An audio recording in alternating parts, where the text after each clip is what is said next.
I'm really grateful to be here. I pastor Calvary Chapel, Malibu, and a friend of mine who's the speaker tonight, who you all came to see, so I won't speak for long, but I'm not getting my fill of speaking tonight because I usually teach on Wednesday night. So if I start to talk too long, just turn the mic off. I'm kidding. So a while back, I met Mr. Philip Haney back in D.C. That would be in 2016 September, and I met him at an Act for America conference, and the way this man spoke had such depth and weight. It wasn't a man that was filled with anything other than a love for truth. And so I went up to him and I talked with him, and he said, well, have you seen my book? And so I bought that book, and he looked me straight in the eyes. I don't even know, here he is. He looked me straight in the eyes. He probably doesn't remember this because he meets hundreds of people all the time, but he said, I would love to get together and talk with you. That's what he said to me. God's watching. That's what he said to me. And so I knew that this man's ministry was more than just a love for the truth. It was also a love for people. And so recently, I ran into him again out here in Calabasas, but then a third time about a week ago, and I was talking to Mr. Haney, actually, of all places, in the restroom, and he looked at me in the eyes, and he said, if you do not love the truth, you will be deceived by iniquity. That's what he said. If you do not love the truth, you will be deceived by iniquity, whatever that truth may be. And that truth is not just limited to the four walls of your church. That truth is what we're caused to propagate into all aspects of society. And so when I heard that from this man, I thought to myself, we need to get him out here to speak. So I want to say a big thank you to Calvary Chapel Thousand Oaks for hosting us. Amen. Everybody clap. Thank you, Calvary Chapel Thousand Oaks. This is where I started, and I cannot believe it. I was doing the math 16 years ago. I met Pastor Rob McCoy, and he brushed me off, and he said, God's got a plan in your life, and I said, okay, and I followed, and that was in another building, so it's really a blessing to be here. But I think many of you already read the bio. That's why you're here, so I'm not going to go into details. I'm going to let Mr. Haney take it from here. See something, say nothing. There will also be signing in the back. If you want to purchase a book, he'll be in the back. So with no more to say, I'm going to pass it to you, sir. Thank you.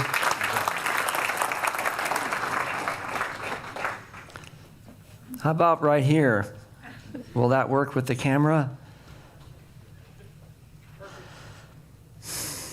Hello, everyone.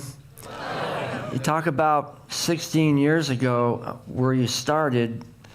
I was born over one or two hills from here, Oxnard, California, 1953. And here I am tonight in Thousand Oaks. Remember Jungle Land? That's how we knew Thousand Oaks. It was Jungle Land. And then there was a Camarillo Hospital that all of us little kids were scared of because that's the one place you didn't really want to go. And now it's a college, right? Yeah. Mm-hmm. Well, it's been a long journey from there to here. And that's what I hope to talk to you tonight about. One of the songs we sang earlier was about letting there be light. In the Hebrew Bible, it's Yahi Or, Vayahi Or, let there be light. You know, Fiat Lux, the motto of the University of California in Latin is the same thing. I did go to Davis. I graduated there in entomology. And I used to work in the citrus orchards, literally right here, up into San Bernardino, back out to Piru, and here and there, over in Moore Park. And that was my first profession. I was an entomologist. And my first job was in Santa Paula at what they call the Associates Insectary, which may still be there. And then I went to the University of California, went back to grad school, Riverside this time, and graduated from there. And ended up traveling all over the world as an entomologist. My specialty was ants. Yeah, like what in the world does that have to do with the price of tea in China, right?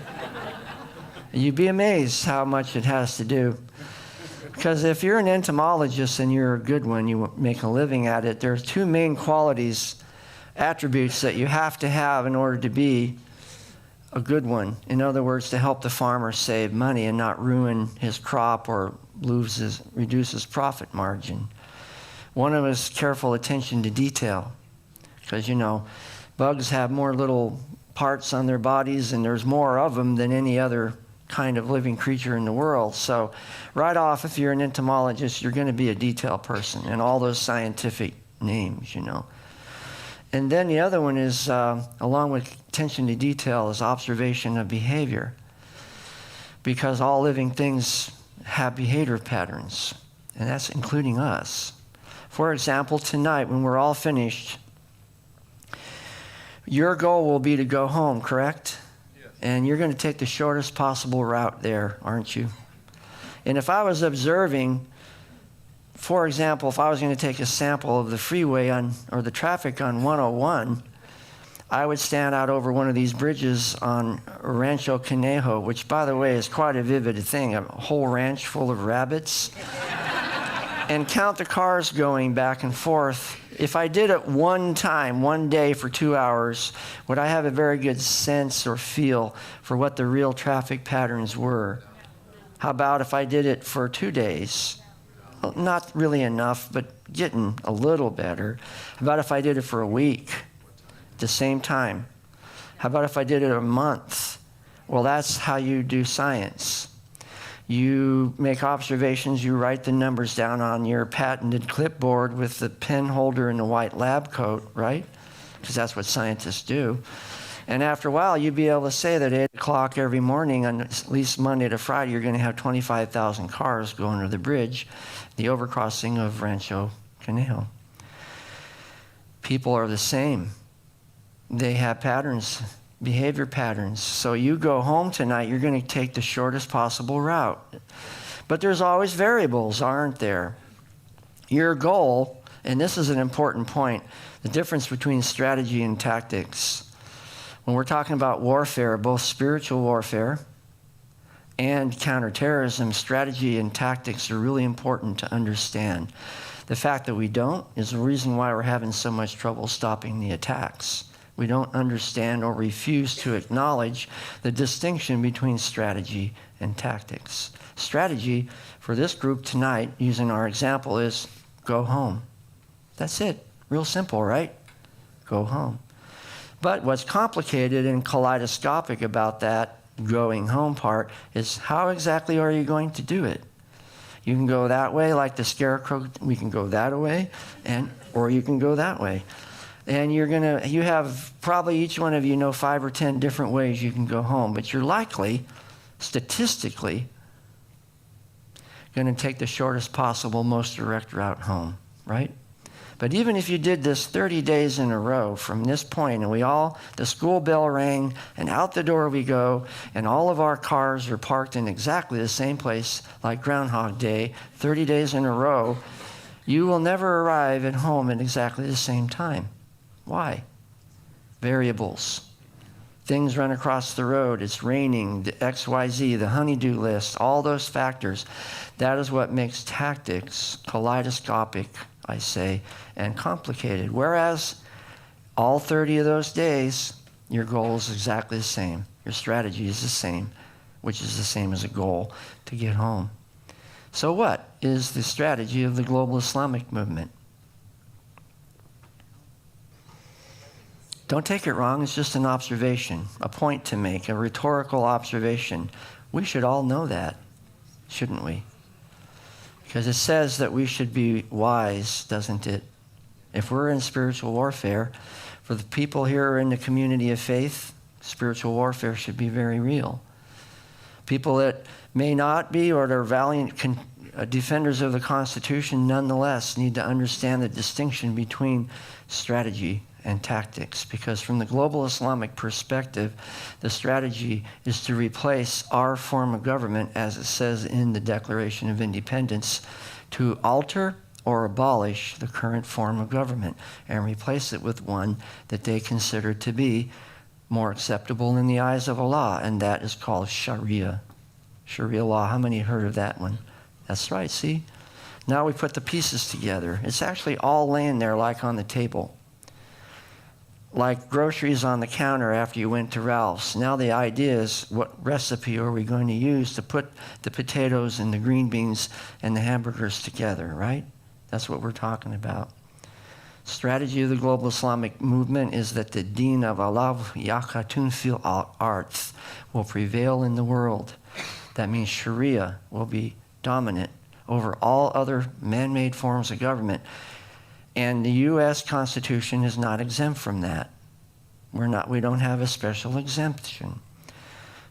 Sharia considers itself to be superior to the Constitution, despite the apologists who say that they're compatible, but they're not. Because it's like the old thing about physics. Two objects cannot occupy the same space at the same time. And you have that immovable object with the irresistible force, kaboom. Our country is like a sponge floating on water. By the way, let's see if I can forward this. There you go. That's the title of my talk tonight, Draining the Swamp. Remember the swamp? Have we heard much about it lately? We haven't been hearing about it identified as a thing, but we certainly have seen all the mutant creatures that live in it, haven't we? They're hybrids, those mutants. Between people have D's after their name and people have R's after their name. Somehow, as they spent the time in the swamp, they morphed into some hybrid creature. And that's what we're seeing. By the way, the resist and no walls, no borders, not our president, all that stuff that we're seeing, what's the acronym? Not alt-right, the other acronym, Antifa. All that was there before. But they had the option, the luxury of cover before. They were operating just as effectively, if you will, just as with the same amount of determination, but they had cover. But since Trump won in such an unexpected way, now if they're going to accomplish their strategic goals, which is to alter or abolish the current form of government and replace it with one that was more suitable, then they're forced to come out in the open. And that's the thing that happened with the election. All the election did was define the battlefield more clearly than perhaps we've seen it in a while. And now we see more clearly, like when the leaves fall off of the trees back east where we have 4 seasons, and then you can see the things that are back there in the woods that you didn't see during the summer. Let's just say the leaves all fell off of the trees in their world, and there they are caught in broad daylight. If they're going to accomplish the goals that they intend to, they have to continue operating more openly, like Kathy Gifford. Right. What was in her head, do you suppose? Nothing. Maybe nothing. I call it an addiction. How many people had the misfortune of having an addict in their family? And what do? They become more and more focused like Gollum on the ring, right? And it transforms them into a hideous creature. But they continuously insist that there's nothing wrong with them. But all they can think about is that next hit, that next drink, or the next whatever it is that they're addicted to. Our fellow countrymen are in the throes of addiction. We're going through a spasm of collective psychosis right now, everywhere you look. But there is great hope, by the way, because I've been traveling all over the country, and I saw something that I consider a great honor and privilege, which was the spark of hope ignite in people's eyes across the country. And I said it many times to President Trump. Trump is going to win the presidency. Why? Because there's a deeper groundswell that's emerging that the mainstream media is not dropping their measuring tools down far enough into the water. They're measuring what's on the surface, but they're not catching the current deeper down. Thank the Lord I was right. Meaning it wasn't just my hopeful imagination of what I was observing, but what I saw across the country was actually really happening. And it was a great honor, especially when you juxtapose that with what I went through before when I was active duty law enforcement officer in the Department of Homeland Security and was investigated by my own colleagues in my own agency, my own government, 9 times. Imagine Flynn, Monica Crowley, Seb Gorka, Steve Bannon, President Trump himself, and who are they after right now? Sessions, or who is it they're after now?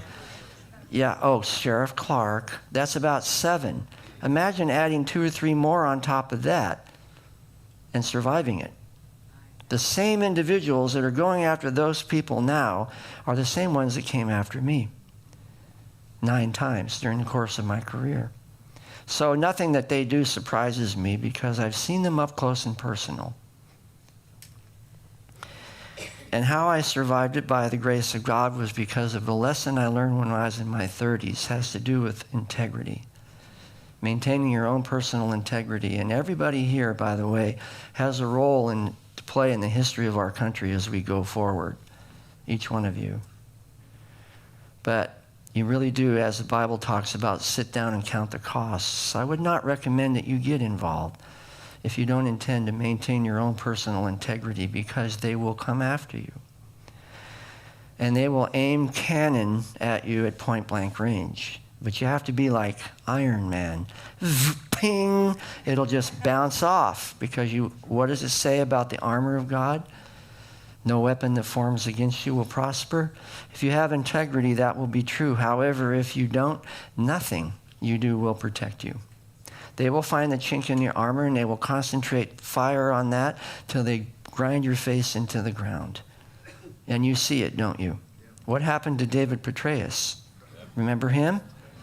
What did he say about Benghazi? Within seconds, meaning literal seconds, as he got the intel downloads from the theater over there in Libya, it was a group called Ansar al-Sharia. Remember them? Within seconds, literally, if not minutes, but not more than that, the executive branch of our own federal government created a false narrative and started promoting it to the American people that it was a video. Remember? Well, what happened to David Petraeus? What was he doing? Something he wasn't supposed to be doing, right? Lack of integrity brought him down, and therefore the adversaries that are trying to alter or abolish this current form of government prevailed in that case, and he never did get to state the plainly obvious fact that it was a group called Ansar al-Sharia. Does anyone here know what that means? I'll tell you. Ansar means helper. Al-Sharia, we've heard that word. The helpers of Sharia. Why did they pick that name? Of all the names, you think it was arbitrary or accidental? No, it was based on Quran 5:51. Do not be like the unbelievers, otherwise you become like them. Don't be Ansar fi al-Kufarin. Don't help them, otherwise you become like them. It's against Sharia law to take help from non-believers. So they found themselves in a dilemma. And how do they push the reset button and recapture that theater? By killing the example of the help that they received from people like the U.S. government. They killed him. They call themselves Ansar al-Sharia on purpose to reset the narrative from a global Islamic perspective. We have recaptured the territory by killing the symbol of the ones who helped us. It's Quranic. That's strategy and tactics, friends.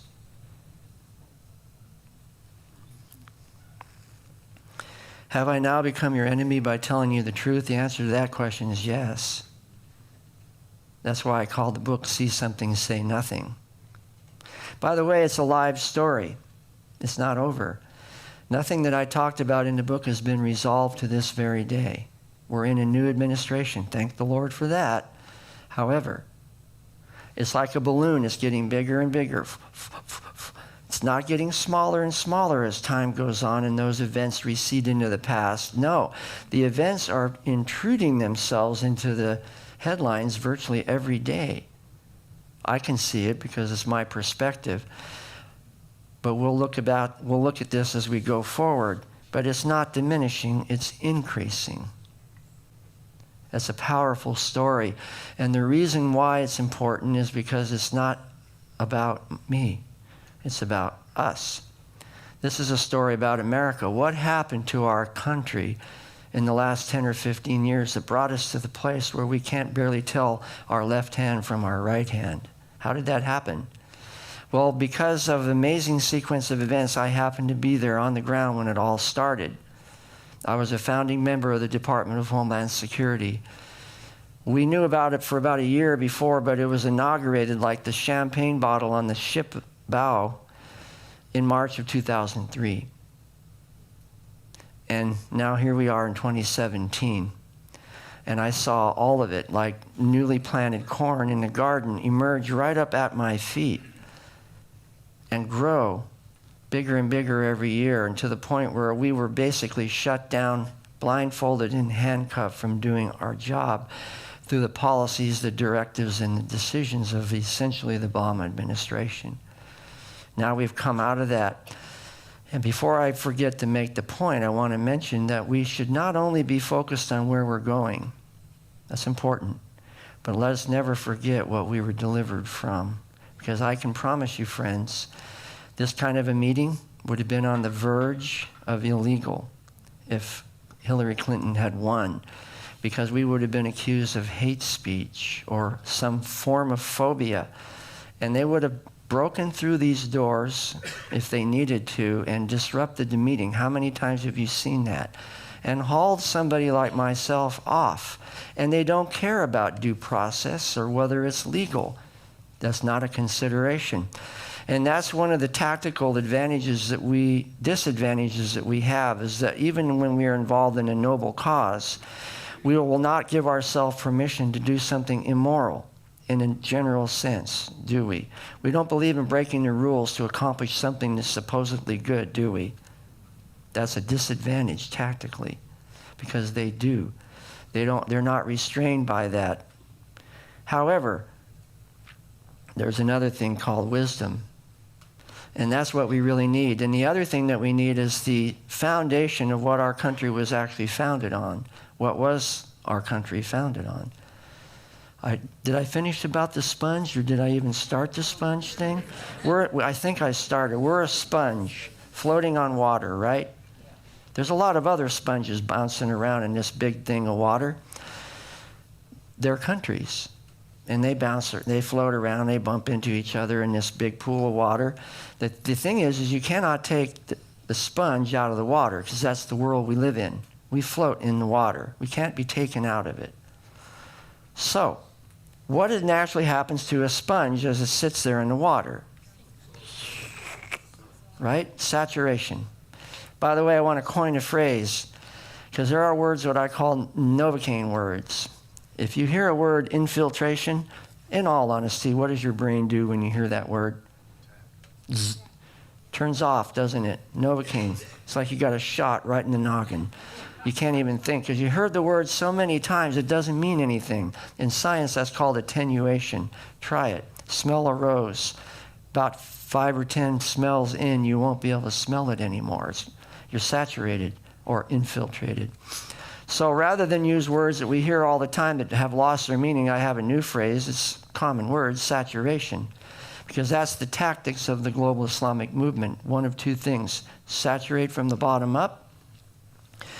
And if you want to speed the process up of the natural saturation of the water into the sponge, what are you going to do? Push on it from above. Or really grab it and squeeze the heck out of it, right? In the water, to saturate that sponge with water. So that's the point of the tactics of terrorist attacks. Put pressure on the sponge, push it down into the water, and cause that saturation to happen faster. And we'll get to it. There are 3 major arenas: social, political, and law enforcement, where this saturation process happens. And we're seeing all 3 of them in play right now. My arena, my background, my particular focus area is I'm talking to you from the law enforcement officer, cop, federal officer, wore a gun for a living, interviewed terrorists. That's the way I see, that's the main focus that I have. Some of you may be called in the social arena. Some of you may be called in the political arena, but all of you have a place, like a brick in a wall, all of us. And because it still is a country of, for, and by the people. And that's the thing I saw, the spark of that realization when I traveled across the country, which was a great privilege and honor, because after all, I'm a steward of the story that I'm talking about tonight. In order to maintain the stewardship of that story, of the guardian of it, I have to maintain my own personal integrity. If I shipwreck myself, then the story is shipwrecked too, right? If I discredit myself, there goes the story out the window. We've seen it over and over, haven't we? This is a remarkable picture for a lot of reasons. This is in Raqqa in Syria. You've heard the headlines. This floats through the mainstream lately that they're about to take the city back with help of U.S. forces. Well, look in the background. That's a giant approaching storm, and they're distracted by it because it's what's called the Khamsin, which means 50 in Arabic and in Hebrew. The storms last a long time, sometimes 50 days, and dump. Remember Hidalgo? Is it Hidalgo? Yeah, he got caught in one, remember? And he got buried in the sand, and he was racing away from it to find refuge. Well, that's called a Khamsin. And it's a really good allegory for the world we live in today. There's a storm coming, and these guys are looking at it. But what's all this stuff on the ground? Yeah, they're burqas. Well, where are the people that used to be in them? Huh? Somewhere else.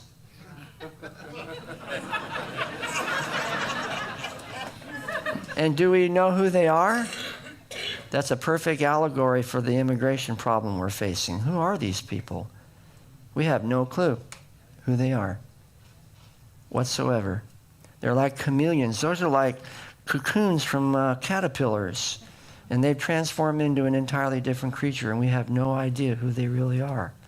So I found that to be a remarkably captivating picture that illustrates the nature of the conflict that we're in, the challenge that we face, right there in a battlefield setting. There are valves that are open that should be closed. Those are called leaks. And there are valves that are closed that should be open.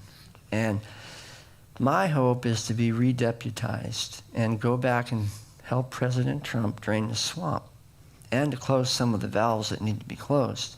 Stop the leaks and drain the swamp. But even after we drain the swamp, then you got all that nasty goo that's down on the bottom of the swamp, and you're going to have to put on the hazmat suits and go down there and goo up to your chest like you're doing fly fishing in Oregon, and reach down and grab all that stuff that's been tossed overboard in the middle of the night, year after year after year, by mostly, but not entirely, this former administration. And then pull it up out of the goo, wash it all off like in the treasure movies, put it in the fresh water and let all the corrosion and all the salts get out of it, and then open it up and see what's there.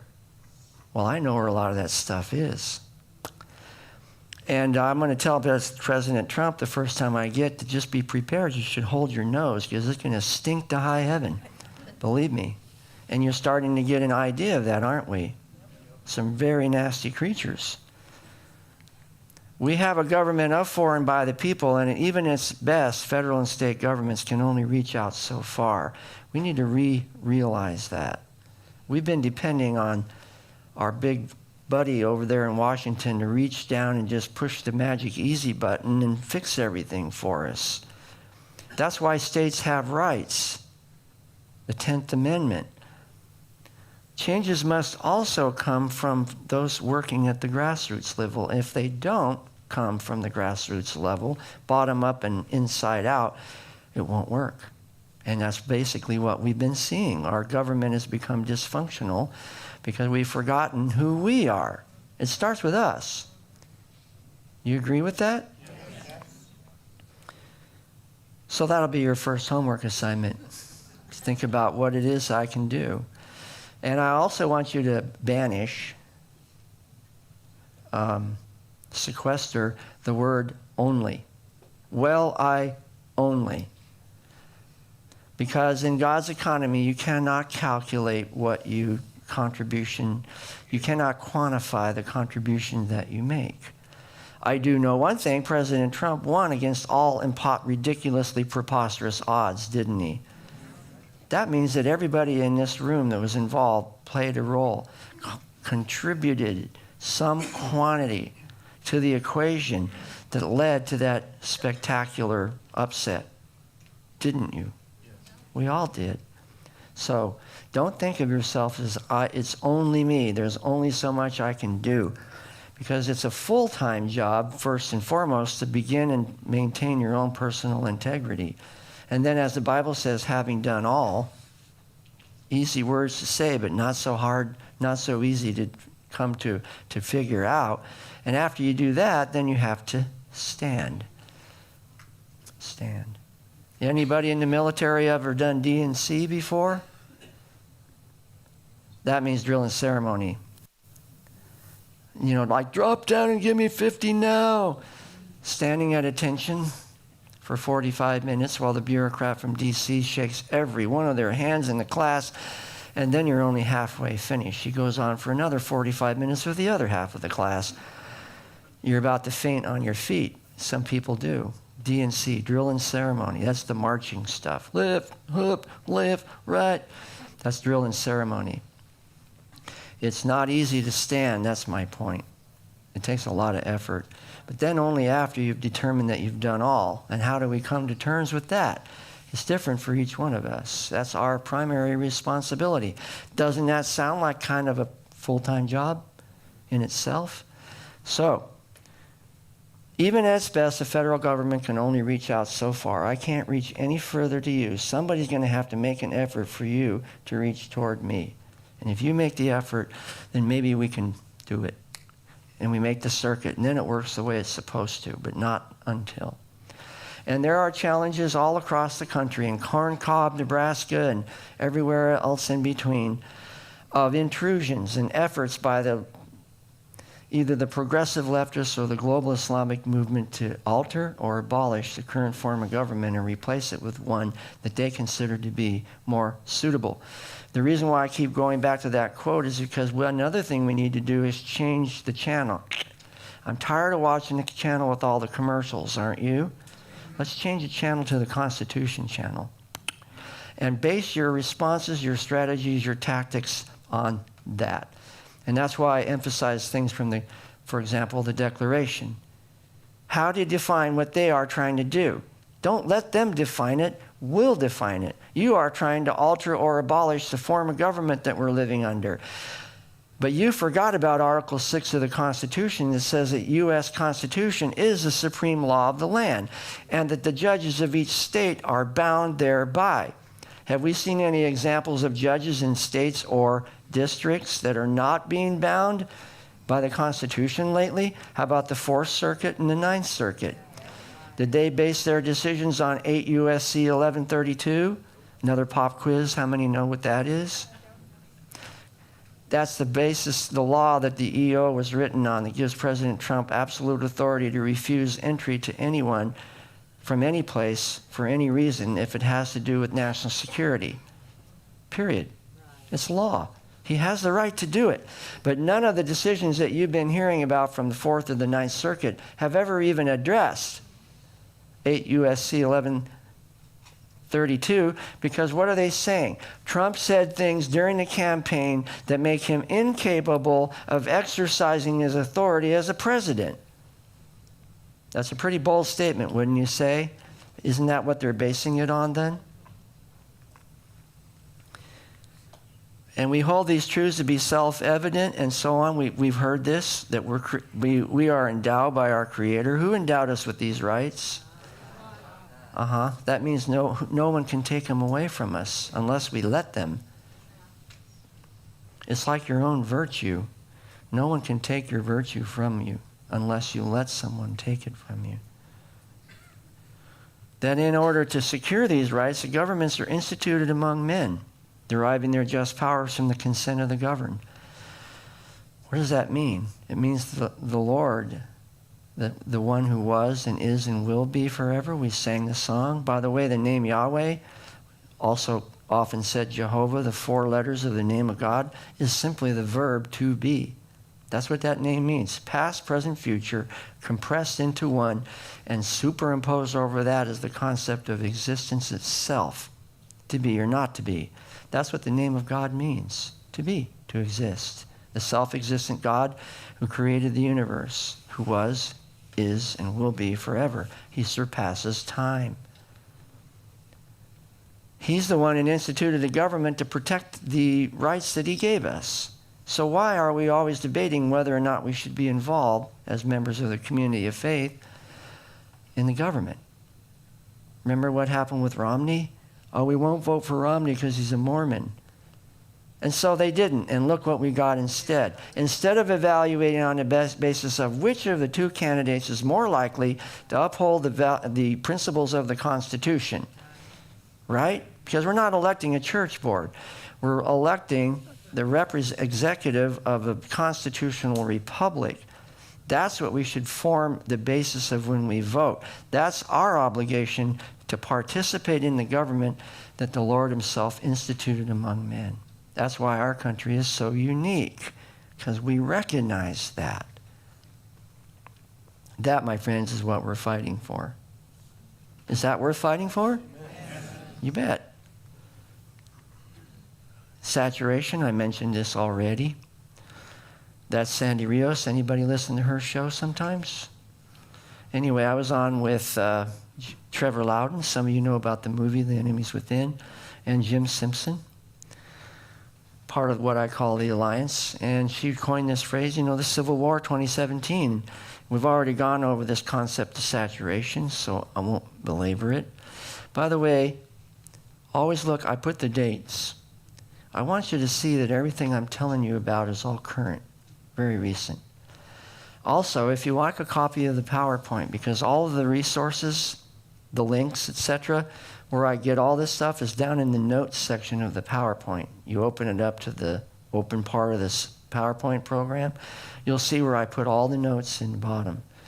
So you can walk yourself right back through it and look everything up and what I call master the subject yourself. So whoever your coordinator is has the PowerPoint, just ask them for it. You have my complete permission to use it and go study through it. The border protection now, you notice, is called racism. Observing the law is called discrimination. And threat awareness is called fear-mongering. I'm fear-mongering right now. I'm probably guilty of racism and also discrimination for simply pointing these things out. That's the point we've gotten to in our country now. And I noticed as I was traveling around earlier, it's considered an upsetting topic, what I'm discussing, for three reasons. That no one told us about this. How come we didn't know about this stuff already? And what about DHS? I thought they were supposed to be the ones that are protecting us from problems with immigration and problems with counterterrorism. So how is it that the problems that we have in those two arenas actually ended up coming out of the very organization that was created to protect us from it? That'd make anybody mad as Yosemite Sam, wouldn't it? Tarnation. Social arena, I mentioned this already. The flashpoint is immigration reform. We've seen that. Why are we told we need immigration? For diversity and inclusion, right? We're not diverse enough, and we don't know what's good for us, so we need more immigration. That's a social arena. And we're seeing that right now on the daily headlines. The next arena is political. The flashpoint for that is the alliance with Israel, i.e. in particular moving the embassy to Jerusalem. Haven't you heard a lot about that lately? And the other one for law enforcement is the Muslim Brotherhood designation. We have to get to the point where we have the wherewithal to recognize who our enemies actually are. Not the ones over in Syria, not even the ones on the border maybe, but the ones that are standing right here and live in places like Calabasas and Thousand Oaks and Ventura and LA and all those other places, right? There's a concept I call beautiful evil. We're all really good at noticing or identifying ugly evil, aren't we? We see plenty of it, don't we? But what we're not so good, we have an Arnie Schwarzenegger arm, very strong, for recognizing ugly evil, but a tiny little T-Rex arm for recognizing beautiful evil. The suit and tie kind of evil, the smooth-talking legal process kind of evil that takes everything you have and you didn't even know they did it. That's what our real adversary is in our open society, is recognizing those who are seeking to subvert us through deception and persuasion and coercion, also called lawfare. Social arena, these just are some examples. Anybody recognize that person? She said that UC police cannot cooperate with the federal government vis-a-vis immigration. That doesn't shock me because that's exactly the same thing she said to us when she was DHS secretary. You are not allowed to uphold your vow of office. You will do what we tell you, otherwise you will suffer the consequences. And that's exactly what happened. Now she's out here inflicting herself on my poor alma mater and told the UC police that if you don't cooperate, you will suffer the consequences. You're not allowed to interact with federal law enforcement vis-a-vis immigration. That's audacious, friends. Sessions needs to serve her with an injunction order and perp walk her right down the street if she doesn't comply with it. And you'll know that the things are starting to change when you see people like her having injunctions served on them. Until that point, whatever enough is, enough is enough. When Popeye says, I stands all I can stands and I can't stands no more, and it's time for a thing of spinach, right? Enough with that Bluto. Well, that's enough is enough. And maybe some of us need to start figuring out when we're going to open a can of spinach, because otherwise this kind of stuff's going to keep happening. As long as they keep getting away with it, they're going to keep doing it. And she made that declaration before the inauguration. Wait a minute, what about all the criticism that Trump received saying that he wasn't sure about the election? Remember how they pounced on him like ducks on a June bug? Remember that? And then it turns out that they're the very ones that won't accept the outcome of the election. So she's making these declarations before he even became president. CARE, you heard of them, right? Here they're out there criticizing the executive order, calling it a Muslim ban. Again, this is like a buffet. What's the best Chinese food restaurant in Thousand Oaks? I don't know, but if I had to eat for 3 days and I went there, I don't care how hungry I am, I could only eat so much, even at a buffet, right? Find out a tummy. You go now, you're here too long. Remember that? This subject is same. You can only eat so much of this stuff. That's why I say take the PowerPoint. We're water skiing over it as it is, and walk your way back through it. And you're going to find things that are going to make you want to throw shoes against the wall. Because that's the natural reaction, either anger or fear. We tend to either become angry or become fearful. But amazingly, the Bible doesn't authorize us to respond in either one. We're not authorized, according to the Bible, to respond in fear or anger, because the fear of man does not accomplish the righteousness of God, nor does anger. Nothing that we do in either fear or anger will endure into eternity. So what's left? The support of the Holy Spirit, which was referred to tonight in the song. That's the only way we can navigate through all of this. Otherwise, as he said, if we don't have a love for the truth, we're going to be blinded and deceived by iniquity, the mystery of iniquity. It is a mystery, because every time you ask, why did they do that awful, horrible thing, you are verbalizing the existence of the thing called the mystery of iniquity. It's a mystery because we can't easily figure it out. But it doesn't have to remain hidden. We're supposed to have eyes that see. We can see things that through the glass. Remember through the glass darkly? By the way, I looked up the word darkly. It doesn't mean darkly. The word in Greek is enigmata. We see into the mystery of eternity. We have the ability to see ahead. Pretty amazing gift, huh? Then we should use it, shouldn't we? And you can do it in the secular arena. Most of what I'm talking about is secular, but not really only. Because there's a certain point where the principalities and powers merge into the invisible, and you really can't tell anymore where all this gravitational force is actually coming from. But it's real then, isn't it? Like, can you tell me how chocolate tastes? Can anybody tell me what chocolate tastes like? Nestles, right? Chocolate. No, we can't. Why? Because it's abstract. We don't have words that allow us to describe the taste of chocolate. But we all know what it tastes like, don't we? And there are things that in this arena that we're working in that are so abstract, i.e. spiritual, that we have a very difficult time putting words into it. And that's the job of people in counterintelligence, is to translate this amorphous, kaleidoscopic, ever-changing thing into what are called the dots. Remember those? Those little dots?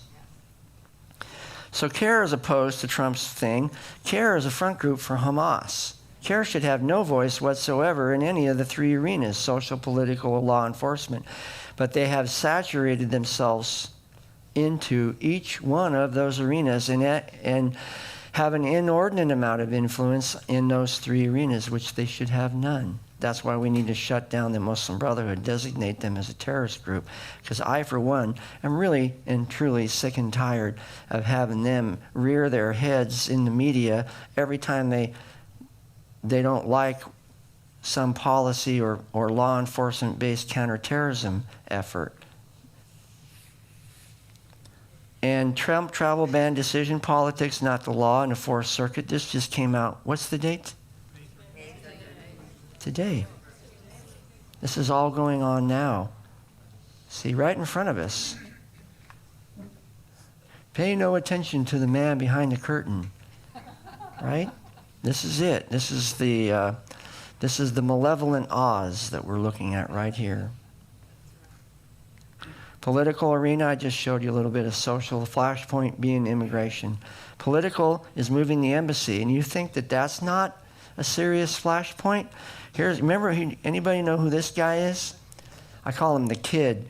His name is Sadr. His father was a famous Ayatollah, and now he is one too, and he runs the Mahdi army, 10,000 men army in southern Iraq out of Basra. Is poised in any particular minute to exert influence vis-a-vis Iran on the dynamics in Iraq. They've infiltrated even into the Sunni armies, even though they're Shia, related to Iran and Hezbollah. We can't tell the difference between them. Anyway, he's telling us if we move our embassy that we're going to suffer great, grave consequences. That's a challenge to our sovereignty. Just on that basis alone, we ought to do it. And not Netanyahu, even people within his own administration. Why? For what purpose are they saying that we'll accomplish if we don't move our embassy to Jerusalem? Why am I focusing on this? Because it has to do with sovereignty. That's the point, friends. Yes, I'm focusing on Israel because I think it's the center point of virtually everything that's going on. But nonetheless, it's also a potent example of the challenge to our own sovereignty, our right to form alliances with other countries on the basis that we see fit. The whole world is telling us, no, you can't do it. And you better not, otherwise we'll get mad and we'll do something to you. President Trump should move it. There's just a counterpoint. So there's a big argument going on right now, and I think Thursday is his deadline. I talked with a group of Israelis earlier this morning. They think probably better than 50-50. He's going to extend it again for another 6 months. Nonetheless, he's moving in the right direction. So that's your second homework assignment. Keep your eyes on immigration and this whole issue with the embassy. If you want to see what's really a condensation of how the world, we relate to the world. Remember the sponges? How we bounce into the other sponges. Keep your eye on these examples. And then 5 questions on the potential move of the Israeli embassy. This is pushing itself into the mainstream headlines now. This is also from today. And once again, get a hold of the PowerPoint. Go look at all the URLs down at the bottom, and you can read up on all this stuff. Law enforcement, that's mine. FBI sued for civil rights violations for surveilling Muslims near San Bernardino. What's the date?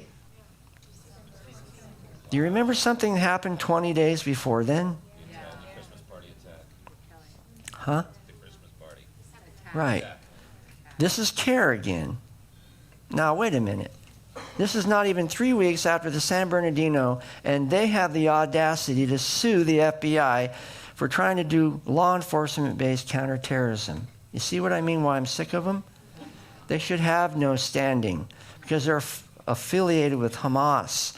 That was proven in 2008 in what's called the Holy Land Foundation trial. None of that has changed from then until now. None. CARE again.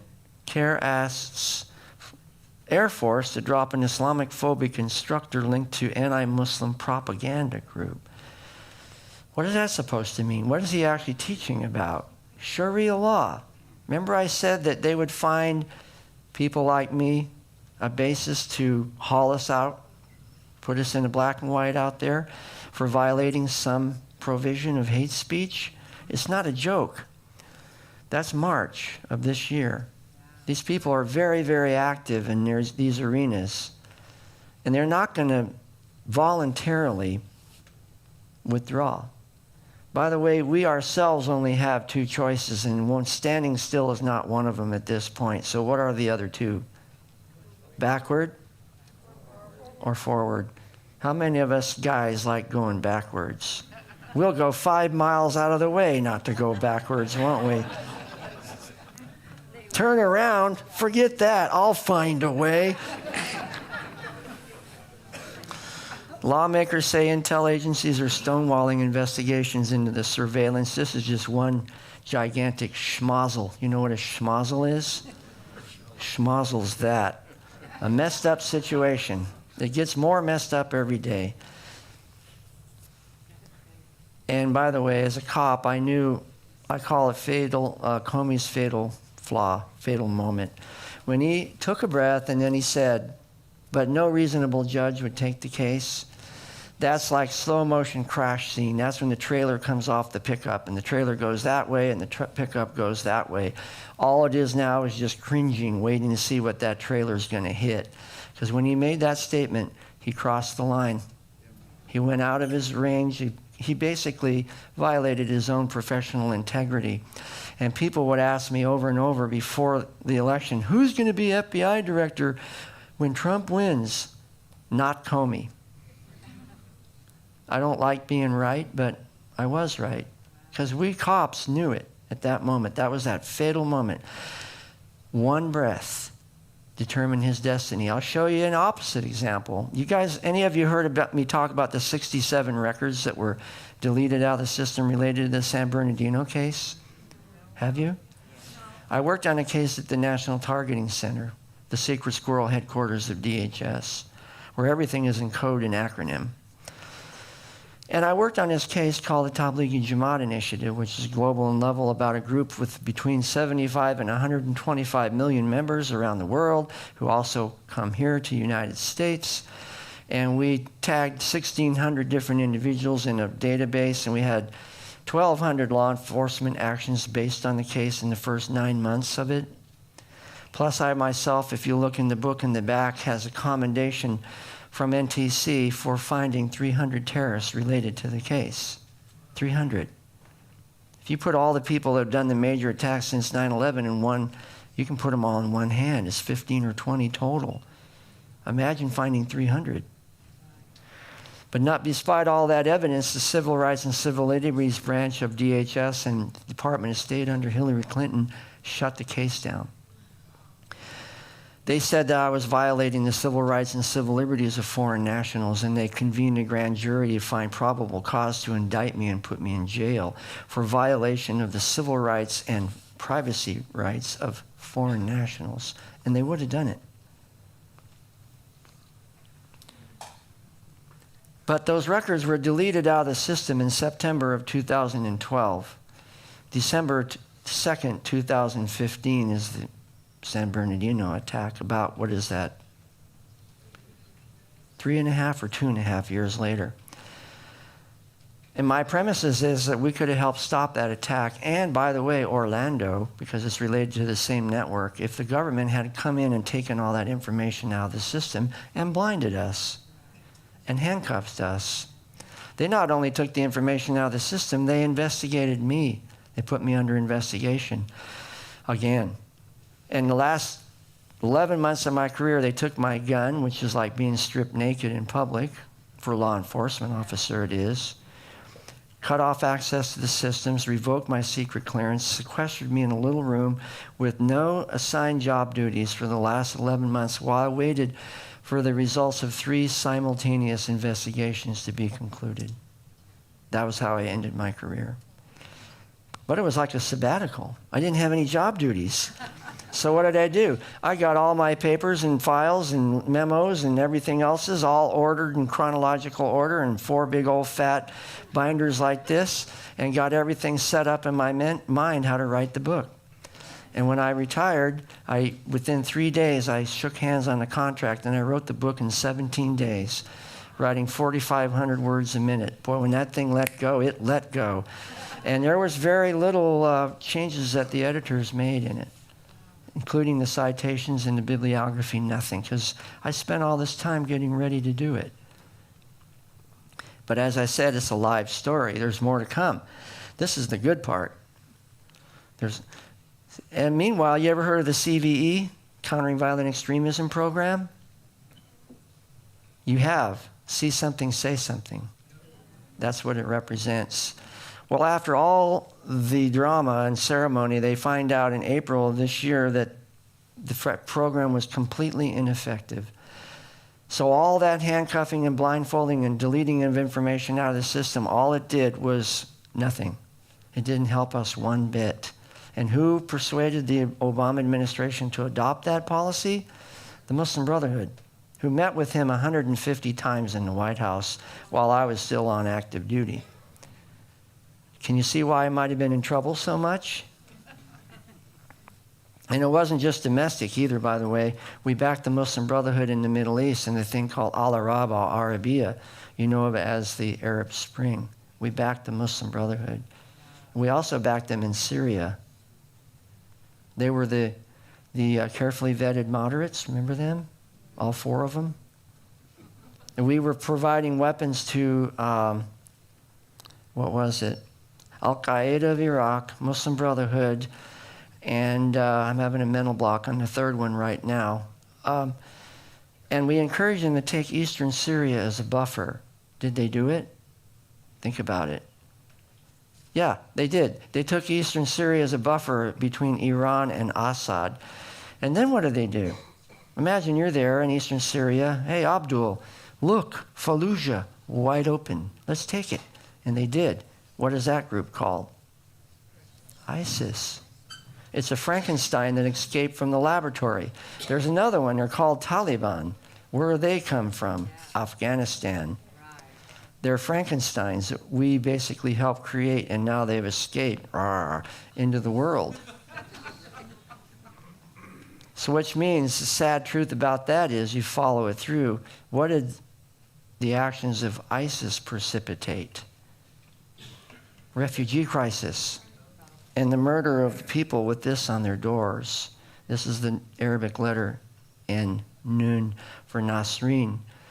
It's like a black Passover. When they painted this on your house, that means they were going to kill you.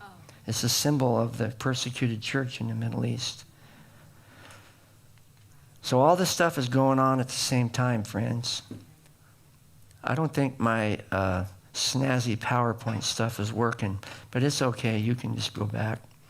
This is a thing that we found out, and in order to facilitate the Iran agreement, President Obama did exactly the same thing to investigators that were working on derogatory stuff going on in that arena as he did in my arena, shutting cases down. He shut down investigations of individuals and organizations that already had derogatory information on them so that he could facilitate the deal. He put us in jeopardy. He abrogated his constitutional duty, which primarily is to protect the citizens of America from threat, both foreign and domestic. And we're still sorting out the tangled mess that this administration left behind. I'm a living example of it. But if I hadn't maintained my integrity, I wouldn't be standing here in front of you, would I? There's this guy that wants to come and speak, but the government says that he broke law 27.3 and that he's unreliable. Would you come?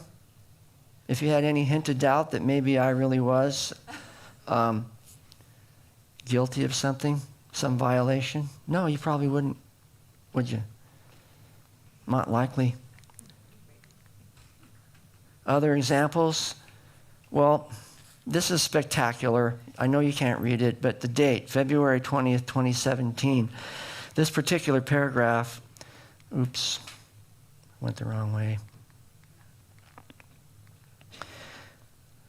This one, paragraph G, on page 5 of this particular one says, no longer will privacy rights be afforded foreign nationals and lawful permanent residents, and it will also apply to information put in the law enforcement database. What did I tell you already that I was investigated for? Potential violation of privacy rights and civil liberties of foreign nationals. And why was the information taken out of the database? For the same reason. Secretary Kelly signs this memo, this directive, on the 20th of February, saying that no longer will privacy rights, you have to bring it back into alignment with existing law. Well, wait a minute. If you're bringing the Privacy Right Act into alignment with existing law, what does that imply? That it's not in alignment with existing law, which means what, friends? Secretary Kelly, whether he realized it or not, proved that I was investigated illegally, and that the information that was taken out of the system was removed illegally. What would you do in a case like that? I'll tell you what I'm going to do. I'm going to put all this FOIA information and sign letters, notice this is current administration, into a chronologically arranged package, and I'm going to go to the Intelligence, Judiciary, House Homeland Security, and Senate, and literally hand them a package of information. Say, here's the case, everything you need. FOIA and historical documents proving that the whole thing about the Tablighi Jamaat initiative that was shut down and led to San Bernardino and Orlando was illegal.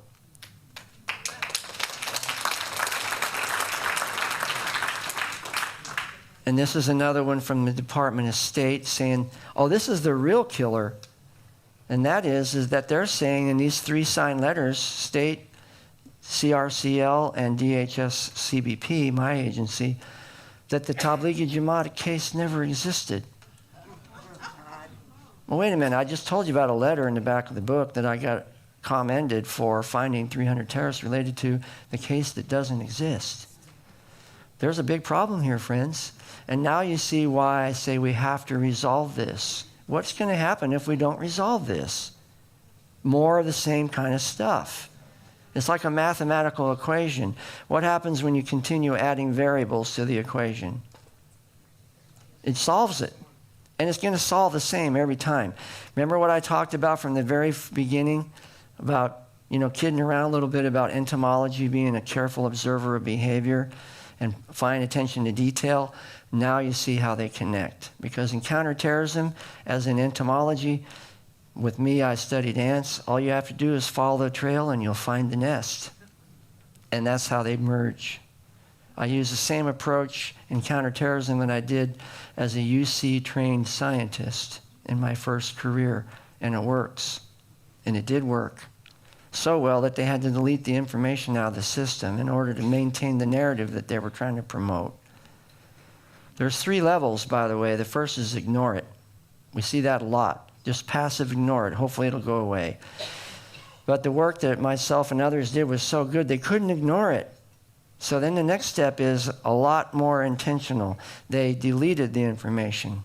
They can't just ignore it. Now they have to remove it. But even that wasn't enough. What would be the next step after deleting the information? Come after the people that put it in the first place. There you go.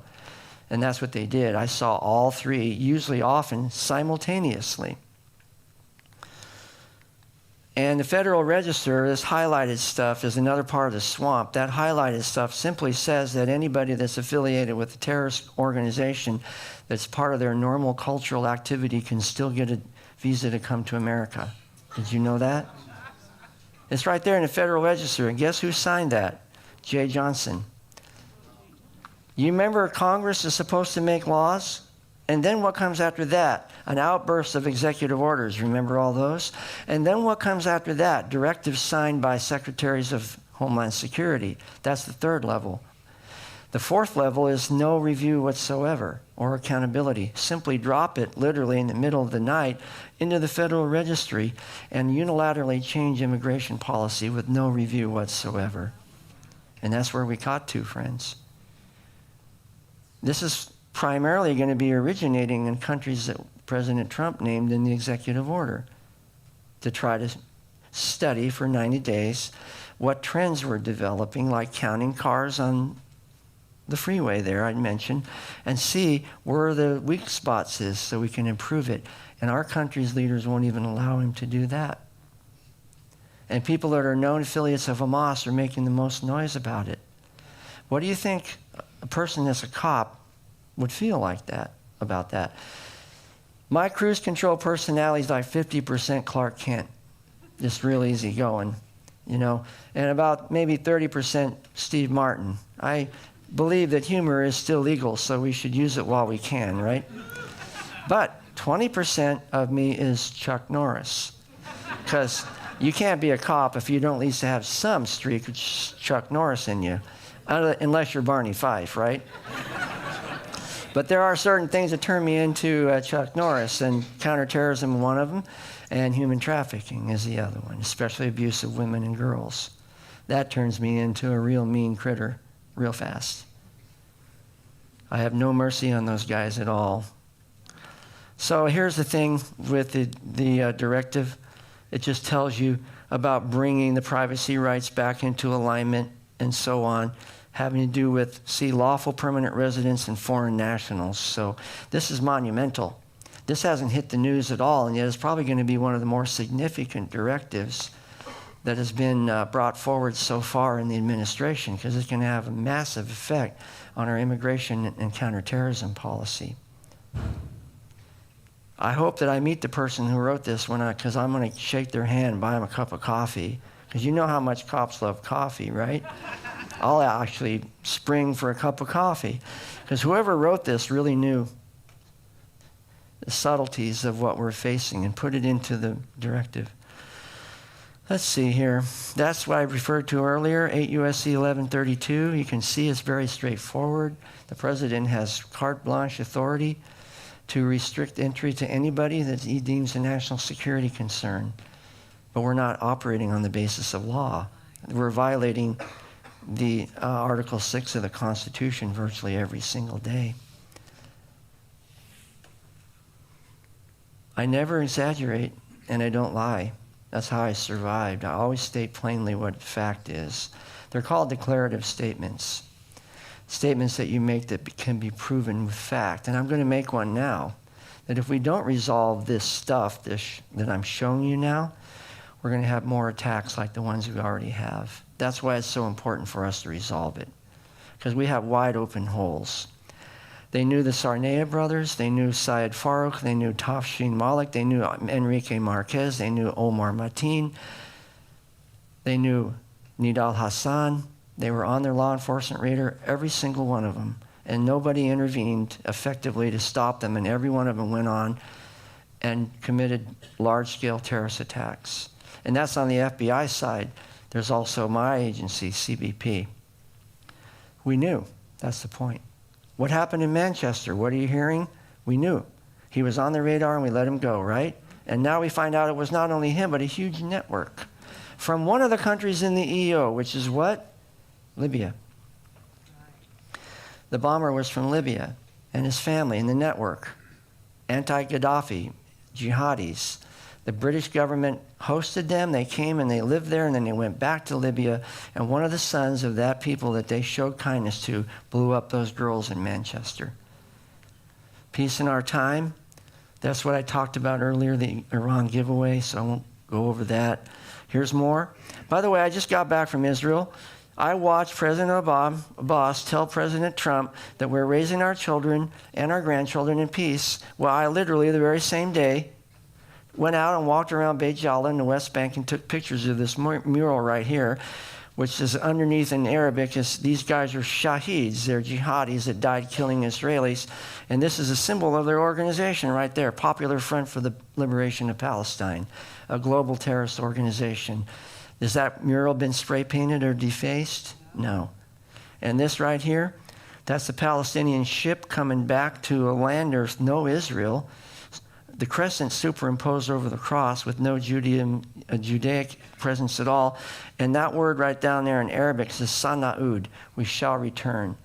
That's the vision of the one-state solution, or the two-state solution, whichever way you want to put it, on the ground. And that's what we need to base our foreign policy on, is what they think. Not what we think they should, but what they say on the ground. How are we doing on time? Well, do you want to leave some time for questions? Yeah, I'm almost done. I think I'll just fly through the rest of it. That, by the way, is the place they're coming back to. Does anybody know where that is? That's Tel Aviv. That's what Tel Aviv looks like today. If you can enlarge that, look over there. It's like downtown LA. Huge, tall buildings. This is what they're going to push the Jews into the sea from. They're going to come back and trample all this, according to them. Okay, and this is just a different thing. This is supremacy. This is Golgotha. Anybody been to the Garden Tomb in Israel? Well, they built a wall on top of it. Maybe you haven't been there since they built the wall. And this is the Shahada. There is no God but Allah, and Muhammad is his prophet. And all over there, this part over there, which is right there, says, Makbar al-Mujahideen al-Muslimuna. You can hear the second word, didn't you? This is the graveyard of the Muslim jihadis. They put it right on top of Golgotha on purpose, so that everybody in the world that sees that knows immediately what the symbolism is: supremacy. Of course, the Quran teaches that Christ was not crucified. So that means all the people that are over here in the garden, which is right about here, according to Islam, are misguided souls that believe in something that didn't even happen. Now here, just a couple days ago, Trump finds out that Abbas lied to him and goes, according to this, raged at him. And everybody, amazingly, was shocked. Shocked, I tell you, shocked. So he's starting to catch on. And if you watch, Trump made 4 speeches: Saudi Arabia, Israel, Palestine, and NATO. And he was the least cordial and coolest when he talked to Abbas, because at this time he already knew that Abbas had misled him when he was in D.C. about a month ago. MB, this is the symbol of the Muslim Brotherhood. We're not going to have a lot of chance to talk about it right yet, but this verb is from Quran 8:60. It's wa'ayidu. It means prepare to slaughter them. If this is a modern organization, friends, then you tell me, what does a radical one look like? Yeah. So we're going to just fly through this because this is all in progress, meaning Ted Cruz is trying to get them designated, but they won't read the bill off the floor of the House or the Senate. Still going on. Meanwhile, the MB is pushing members of Congress, which they shouldn't even have a right to walk around in the halls of Congress, to not designate them. And where are we at? And here I'm just another current thing from maybe a day or two. 23,000 jihadis are now, they know, they're admitting, are in UK that they're trying to track. You know how many people crossed the southern border down there by San Diego in 2015 from special interest countries? Anybody know? Special interest countries are the ones like in the EO from hotspots. 31,000. All right, I'm going to continue on. The struggle of man against power is a struggle of memory against forgetting. Anybody ever heard the Hebrew word zakor?